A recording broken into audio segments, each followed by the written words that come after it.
এখন পর্যন্ত তাদের আসলে কোনো তথ্য এপারে নেই। কারণ আমরা বিজিবির সাথে ঘটনার পর থেকে কয়েক দফায় কথা বলেছি এবং সর্বশেষ আজকে সকালেও কথা হয়েছে। তারা যেটা বলছেন যে আরাকান আর্মির সাথে তারা ওপারে চিঠি লিখেছেন। তাদের কিন্তু সেই চিঠির এখনো পর্যন্ত কোনো সাড়া পাননি। অন্যান্য সময় যেভাবে আরাকান আর্মি তাদেরকে দ্রুত সাড়া দিত সেইরকম এবারে কোনো সাড়া দিচ্ছে না। আপনি জানেন যে এখন শুধুমাত্র গত ৩০ দিনের ব্যবধানে সেখানে ৭৪ জনকে নিয়ে যাওয়া হয়েছে। সর্বশেষ গত পরশুদিন ১৮ জনকে নিয়ে যাওয়া হয়েছে, যারা সেন্ট মার্টিনের পূর্ব পাশে অর্থাৎ যে মিয়ানমারের যে রাখাইন রাজ্য সেটার পশ্চিম পাশে মাছ ধরতে গেলে সেখান থেকে তাদেরকে নিয়ে গেছে এবং এই জেলেদেরকে এখন নিয়ে গিয়ে তারা কোথায় রেখেছে এবং তারা আদৌ কোথায় আছে, কোনো কোথায় আছে, কিভাবে আছে সেই তথ্য পরিবারের কাছে যেমন নেই, তেমনি বাংলাদেশের আইন শৃঙ্খলা বাহিনী বিশেষ করে বিজিবির কাছেও নেই। স্থানীয় প্রশাসনের পক্ষ থেকে যদিও বলা হচ্ছে যে পরিবারের সদস্যদের বারবার আশ্বস্ত করা হচ্ছে তাদেরকে ফিরিয়ে আনবার জন্য, কিন্তু এখন হিসাব করলে প্রায় ১১৮ জনের মতো গত ১ বছরের ব্যবধানে ১১৮ জনের মতো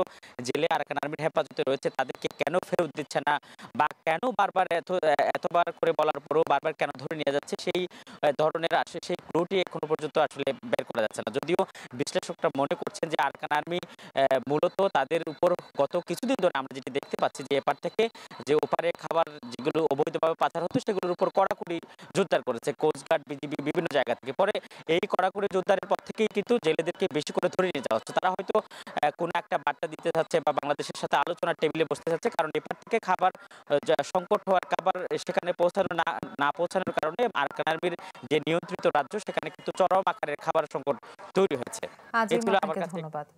দর্শক, কক্সবাজার থেকে সরাসরি যুক্ত ছিলেন সহকর্মী আজিম নিহাদ।